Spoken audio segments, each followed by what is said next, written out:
नमस्कार दोस्तों, triple M study YouTube channel में आपका स्वागत है। 11 फरवरी का करंट अफेयर्स डिस्कस करेंगे इस वीडियो में। तो चलिए शुरू करते हैं। देखिए प्रश्न है, कौन सी कंपनी लद्दाख में भारत की पहली भूतापी ऊर्जा परियोजना का निर्माण करेगी? ठीक है, तो भारत की पहली भूतापी ऊर्जा परियोजना कौन सी कंपनी करेगी? तो सही उत्तर हो जाएगा ऑप्शन नंबर सी, ONGC। ठीक है, ONGC इसका सही उत्तर हो जाएगा। चलिए ONGC के बारे में देख लेते हैं। देखिए ONGC का फुल फॉर्म होता है oil and natural gas corporation. देखिए ये तेल और प्राकृतिक गैस निगम, ठीक है, हिंदी में। और इसकी स्थापना हुई थी 14 अगस्त 1956 को। इसका मुख्यालय यानी कि ONGC का मुख्यालय नई दिल्ली में है। MD और CEO हैं शशि शंकर। ठीक है, ONGC के शशि शंकर MD और CEO हैं।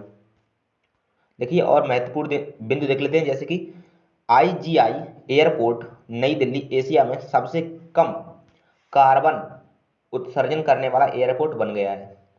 लद्दाख में पहली बार Khelo India winter sport Zanskar winter sports festival शुरू हुआ है। भारतीय मौसम विभाग के अनुसार उड़ीसा के बालासोर में देश का पहला आंधी तूफान अनुसंधान केंद्र बनाया जाएगा।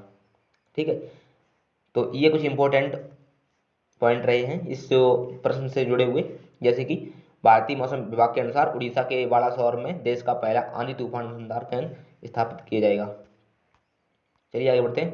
देखिए और देखते हैं, डेनमार्क उत्तरी सागर में बनाएगा दुनिया का पहला ऊर्जा द्वीप। ठीक है, यानी कि ये वो वाले करंट अफेयर्स हैं जो पहले पहली बार हुए हैं। तो कई बार एग्जाम में कि कहाँ पे पहला कुछ स्थापित किया गया, ऐसा कोई भी चीज़ होती है तो पूछा जाता है। जैसे डेनमार्क उत्तरी सागर में बनाएगा दुनिया का पहला ऊर्जा द्वीप। तेलंगाना राज्य में भारत का पहला जंगल पार्क कोंडा गोरे स्थापित किया गया है। ठीक है, तो चलिए आगे बढ़ते हैं, अगला प्रश्न देखते हैं। अगला प्रश्न है, हाल ही में CRPF, ठीक है, की कोबरा कमांडो यूनिट में पहली बार महिला टीम को शामिल किया गया है।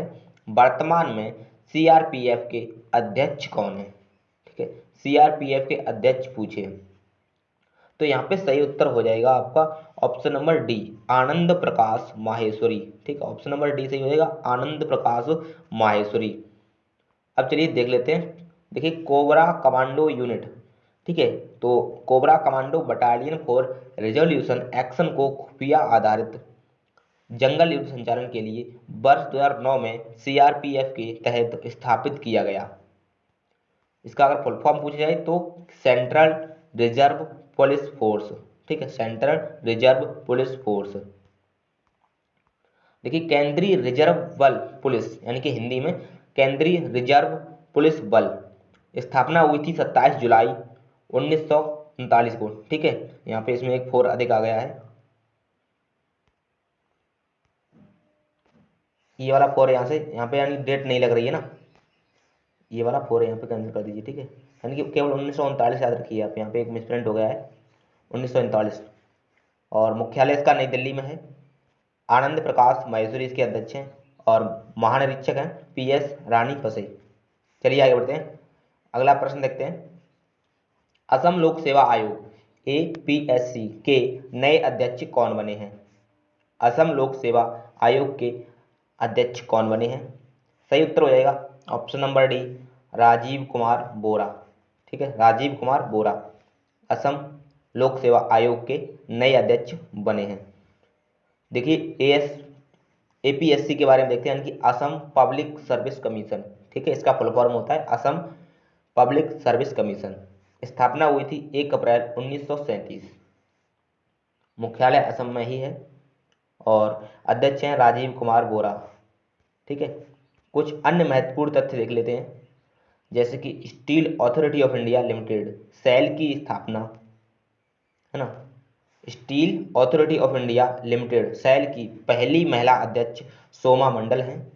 Union public service commission UPSC के अध्यक्ष प्रदीप कुमार जोशी हैं। भारत के नए सूचना आयुक्त CIC, यानी कि भारत के नए मुख्य सूचना आयुक्त यशोवर्धन सिन्हा हैं। और आगे बढ़ते हैं, तो राष्ट्रीय कैडेट कोर के नए महानिदेशक तरुण कुमार हैं। ठीक है, राष्ट्रीय कैडेट कोर के नए महानिदेशक तरुण कुमार हैं। राष्ट्रीय डेयरी विकास बोर्ड NDDB की अध्यक्ष वर्षा जोशी हैं। ठीक है, तो इस क्वेश्चन से आपको इतनी जानकारी मिलती है। चलिए बढ़ते हैं अगले प्रश्न की ओर। अगला प्रश्न है, किस राज्य की सरकार ने शिशु मृत्यु दर को कम करने के लिए सांस अभियान को शुरू किया है? सांस अभियान को शुरू किया है। सही उत्तर हो जाएगा option number A, Madhya Pradesh. ठीक है, मध्य प्रदेश का सही वाला उत्तर हो जाएगा। देख लेते हैं सांस के बारे में, क्या है सांस, यानी कि इसका फुल फॉर्म क्या होता है। तो इसका फुल फॉर्म होता है social awareness and action to naturalise. ठीक है, नेचुरलाइज यानी कि social awareness and action to naturalise. तो देखिए ये निमोनिया से संबंधित एक अभियान है। ठीक है, तो इसमें निमोनिया को सक्सेसफुली खत्म करना है। ठीक है, यह अभियान प्रदेश यानी कि मध्य प्रदेश के 5 वर्ष से कम उम्र के बच्चों को निमोनिया रोग से बचाने हेतु संचालित किया जा रहा है। ठीक है, अब देख लेते हैं मध्य प्रदेश के बारे में। तो मध्य प्रदेश की राजधानी पता है आपको, भोपाल है। ठीक है, मुख्यमंत्री शिवराज सिंह चौहान हैं। राज्यपाल आनंदीबेन पटेल हैं। कर्क रेखा मध्य प्रदेश राज्य से होकर गुजरती है। मध्य प्रदेश के बांधवगढ़ टाइगर रिजर्व में भारत की पहली hot air balloon wild life safari launch की गई है। ठीक है, कुछ और महत्वपूर्ण अभियान देख लो, जैसे कि गुजरात राज्य की सरकार ने पक्षियों के लिए करुणा अभियान 2021 शुरू किया है। एक जिला एक शिल्प अभियान को मध्य प्रदेश ने शुरू किया है। सुपोषित माँ अभियान को राजस्थान की सरकार ने शुरू किया है, सुपोषित माँ अभियान। ठीक है, और यहाँ पे शिल्प अभियान मध्य प्रदेश में, और यहाँ पे गुजरात राज्य ने शुरू किया है करुणा अभियान। ठीक है, चलिए बढ़ते हैं आगे अगले प्रश्न की ओर। तो अगला प्रश्न है, अनफिनिश्ड अ मेमोरी पुस्तक लॉन्च हुई है, यह किसने लिखी है? इसका सही उत्तर हो जाएगा option number C, Priyanka Chopra Jones. ठीक है, चलिए कुछ और पुस्तकें देख लेते हैं। पहले प्रियंका के बारे में देख लेते हैं। देखिए सबसे पहले कई बार पूछ लिया जाता है, प्रियंका चोपड़ा एक भारतीय फिल्म अभिनेत्री हैं, गायक हैं, और सन 2000 में ये मिस वर्ल्ड की प्रतियोगिता की विजेता रही हैं। प्रियंका चोपड़ा बॉलीवुड की सबसे अधिक वेतन पाने वाली अभिनेत्रियों में से एक हैं। अब देखिए कुछ अन्य पुस्तकें देख लेते हैं जो कि अभी हाल ही में लॉन्च हुई हैं, जैसे इन परस्यूट ऑफ जस्टिस, तो ये हैं जस्टिस राजेंद्र सच्चर, और बहाना मास्टर क्लास, है ना, ये पुस्तक किसने लिखी है? तो अल्फ्रेडो कोवेल्ली। एक और पुस्तक है अ प्रोमिस्ड लैंड, यानी कि बराक ओबामा द्वारा लिखी गई। ठीक है, और है एक आई एम नॉट अ मसीहा, सोनू सूद, सोनू सूद ने लिखी है पुस्तक आई एम नॉट ए मसीहा।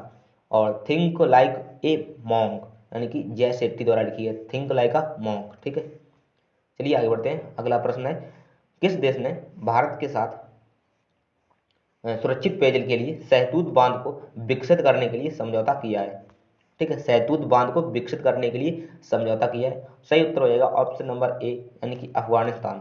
ठीक है, अफगानिस्तान ए ऑप्शन सही उत्तर हो जाएगा, सहतूत बांध के लिए समझौता किया है। देखिए यह समझौता भारत के विदेश मंत्री एस जयशंकर और अफगानिस्तान के विदेश मंत्री मोहम्मद हनीफ के बीच किया गया। यह परियोजना काबुल प्रांत के लिए पीने के पानी, सिंचाई और पर्यावरण को पानी प्रदान करेगी। सहतूत बांध देखिए काबुल नदी बेसिन पर बना हुआ है। और बात की जाए तो काबुल राजधानी कहाँ की हो जाएगी? अफगानिस्तान की। ठीक है, अफगानिस्तान की राजधानी काबुल है। मुद्रा कहाँ की है? अफगानी। राष्ट्रपिता है अहमद शाह दुर्रानी, और राष्ट्रीय पक्षी है गोल्डन ईगल। कहाँ का हो रहा है? तो ये सब अफगानिस्तान के हैं। ठीक है, राष्ट्रीय वृक्ष है अफगानिस्तान का अफगान देवदार। अफगानिस्तान का राष्ट्रीय पशु है हिम तेंदुआ। अफगानिस्तान का राष्ट्रीय फूल है ट्यूलिप, और राष्ट्रीय फल है अनार अफगानिस्तान का। ठीक है, और राष्ट्रीय खेल है भुज काशी। दोस्तों ये कई बार पूछा जाता है एग्जाम में कि अफगानिस्तान का राष्ट्रीय खेल क्या है, तो भुज काशी। चलिए बढ़ते हैं आगे। अगला प्रश्न है, पक्षियों के वार्षिक सर्वेक्षण के दौरान चर्चा में पोवितोरा वन्य जीव अभ्यारण्य किस राज्य में स्थित है? ठीक है, पोवितोरा वन्य जीव अभ्यारण्य किस राज्य में स्थित है? तो इसका सही उत्तर रहेगा ऑप्शन नंबर ए, असम। ठीक है, असम इसका सही उत्तर हो जाएगा। चलिए देख लेते हैं पोवितोरा वन्य अभ्यारण्य के बारे में। तो देखिए पोवितोरा वन्य अभ्यारण्य भारत के असम राज्य के मोरगांव जिले में ब्रह्मपुत्र नदी की तट पर है, विस्तारित वन्य अभ्यारण्य है। यह भारतीय गैंडे के लिए संरक्षित एक यानी कि घास भूमि व आर्द्र भूमि क्षेत्र है।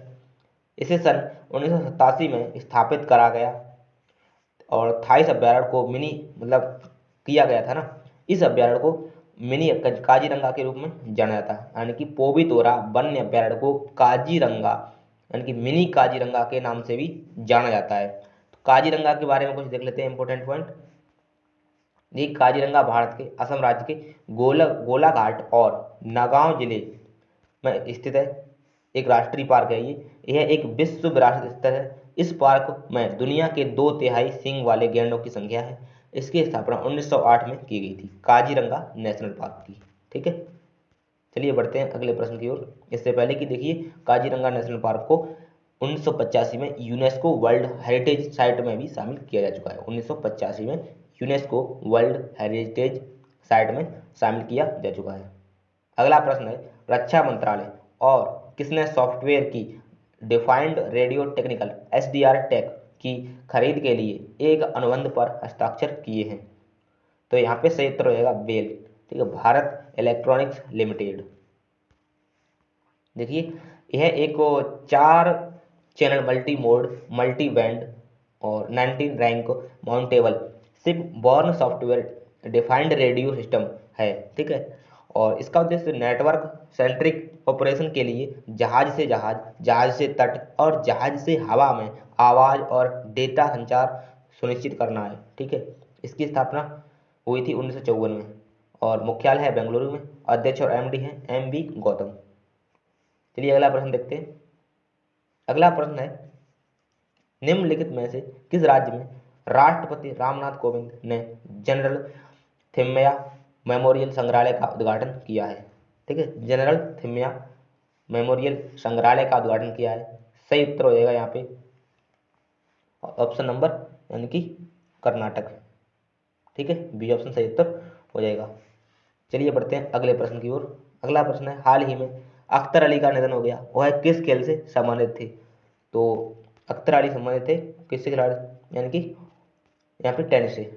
ठीक है, तो ऑप्शन नंबर सही वाला हो जाएगा ए, टेनिस। टेनिस सही ऑप्शन हो जाएगा, ऑप्शन नंबर ए। देखिए टेनिस के बारे में और देख लेते हैं। देखिए जो अख्तर साहब थे वो कहाँ से थे? अख्तर अली है ना, तो अख्तर अली थे ये कोलकाता से। कुछ अन्य टेनिस खिलाड़ी जैसे कि जो कि बहुत ही फेमस है, रोजर फेडरर स्विट्जरलैंड से हैं, और राफेल नडाल स्पेन से हैं, नोवाक जोकोविच सर्बिया से हैं, लिएंडर पेस तो भारत के व्यावसायिक टेनिस खिलाड़ी हैं, और महेश भूपति अर्जुन पुरस्कार से सम्मानित हैं, ये भी भारत से हैं। तो इस वीडियो में 10 क्वेश्चन पूरे हो चुके हैं। उम्मीद करते हैं आपको पसंद आया होगा, और तो चैनल को सब्सक्राइब कर लें और दोस्तों के पास शेयर भी करें। मिलते हैं अगली वीडियो में, तब तक के लिए नमस्कार।